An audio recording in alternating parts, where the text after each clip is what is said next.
We have seen the arrest of some members of parliament regarding ongoing investigations as far as parliament is concerned, its modus operandi, and so on and so forth. Whenever somebody suspected to having gotten involved in corruption is arrested, ideally it's a good thing. However, some of us are not too excited yet. We don't want to get very excited very quickly because we have seen how things have always happened in the past. That a few people get arrested and the situation dies there, to give the public a semblance of we are doing something about it, to pretty much hoodwink the public. So we don't want to get excited yet. It's a good thing. Some people have been arrested, and our hope is that there will be a lot more investigations, but we hope that this does not become like the Mavati saga, where a few people were arrested, arraigned in courts of law, but many other powerful people were not touched. That ceases to be justice.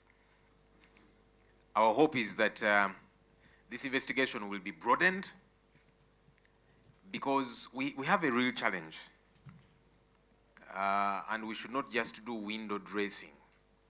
We have a real challenge at Parliament of Uganda. My hope, as leader of the opposition, is that we get to cast the net wider if we want to clean up Parliament. And as far as I'm concerned, the cleanup of Parliament should begin with the Parliamentary Commission, as far as I'm concerned. That's where problems start from. I have, for example, written to the Speaker of Parliament this morning, and I'm asking the Speaker of Parliament, when does the Commission meet? I became leader of opposition in January of this year. According to Section 2 of the Administration of Parliament Act, according to our rules of procedure, the leader of the opposition is a member of the Commission. Now, I have learned that there are some quiet meetings of the Commission that have been happening in the Speaker's office, usually with the backbench commissioners. Now, how does that become a meeting of the Commission? Because as leader of the opposition, I am maybe what you would call a front bench commissioner. That's why we have backbench commissioners. But I've never been invited for a meeting of the Parliamentary Commission. And yet I understand there are some clandestine meetings that keep happening because people are recruited. That can only be approved by the Parliamentary Commission. When you read Section 6F of the Administration of Parliament Act as amended, the Parliamentary Commission is supposed to consider revenue and estimates of Parliament and then approve the budget of Parliament before it goes through the other processes, the committee, and then plenary. So in the letter I've written to the Speaker, I'm asking, did the Commission meet to approve the Parliament budget of 2024-2025? If so, why is it that as the leader of the opposition, I was never invited? Is there something that the Commission is hiding from some of its members like myself? Are they keeping me out of the Parliamentary Commission meetings because I ask too many questions? And yes, I will ask those questions because that's my duty. My duty is to keep the government in check. I'm a full member of the Commission, and it's important that I get to know some of the happenings. Members come to me as LOB, and they have complaints.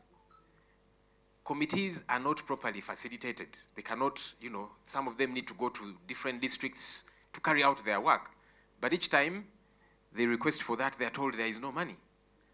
How can there be no money for committees to do their work, but there's billions of shillings available to the Speaker for corporate social responsibility? How? How does that make sense? There's plenty of money available for people to be given service awards. All of these are discussions that are meant to happen in the Parliamentary Commission. unfortunately,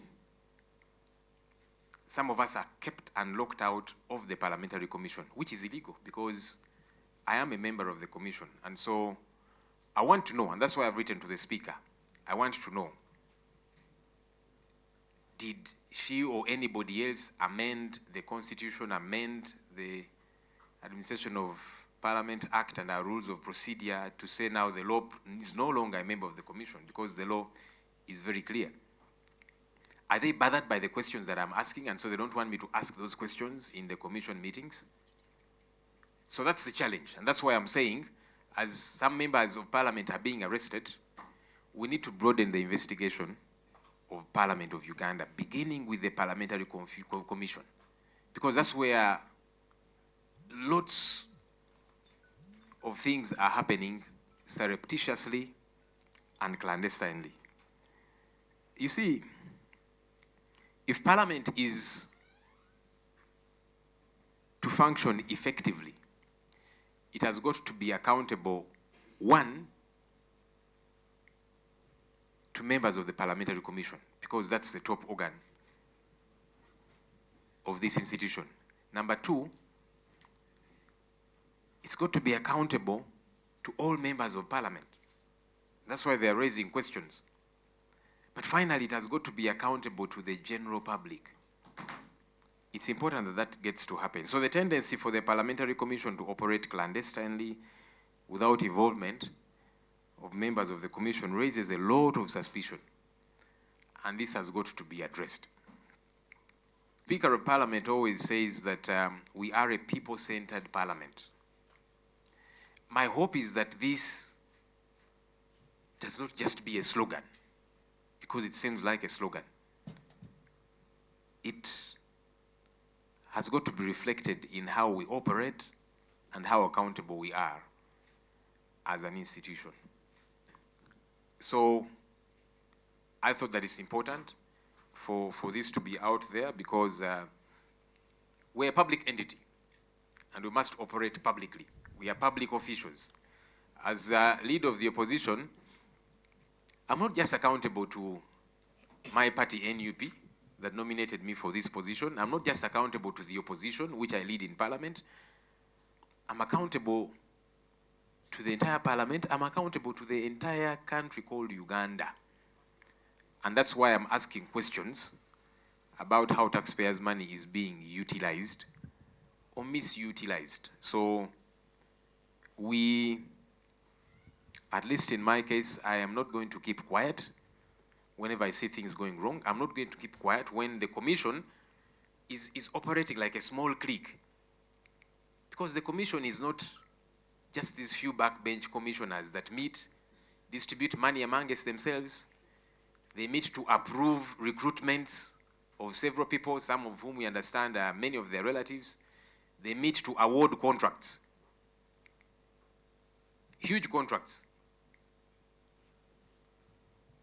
In some cases where there's even conflict of interest, because some of the companies that are awarded contracts belong to people who sit in some of these small meetings. And maybe that's why they don't invite some of us for these meetings, because we shall ask questions.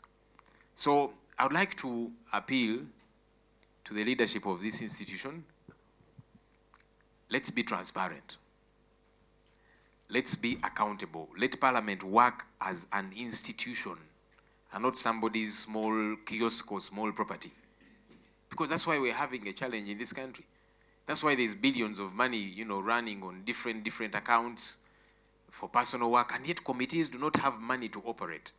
So it is something that I am challenging. It is something that I'm not going to keep quiet about, and I'll not allow anyone to intimidate me, because I'm not here at the invitation of anybody. As voted for by the people of Nakawa West, nobody in this building invited me to be MP. The people of Nakawa did vote for me. And number two, my party nominated me to become leader of the opposition. It was not at the invitation or wanting or liking of anybody here. And so I'll keep speaking out so that we clean ourselves up.